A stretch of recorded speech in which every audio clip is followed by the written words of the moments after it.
غواړئ چې الله جل شانه درته داسې مقام او داسې مرتبه درکړي چې خلک درته حیران شي، یعنې داسې عزت داسې مقام درته الله درکړي چې نور خلک تاسو ته ګوته په خوله باندې پاتې شي.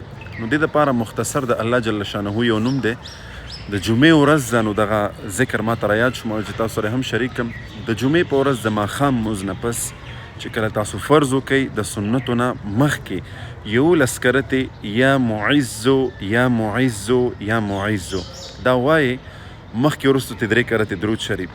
نو الله جل شانه به درته داسې مقام په دینی او دنیاوي لیول سره درکړي چې نور خلک به تاسو ته حیران شي او وایي به چې دا پرون چیرته و او نن چیرته دی. نو عزت ذلت واقعا دا د الله په لاس کې دی. مقام جګول، راټیټول، مرتبه ورکول، مرتبه اخیستل، د هر څه د الله په لاس کې دي. خو که دغه ذکر تاسو شروع کړو نو انشاءالله الله به ډېر ښکلی مقام درکړي. نو خپله هم شروع کړئ او نورو دوستانو ته هم ورسوئ. السلام علیکم ورحمة الله وبرکاته.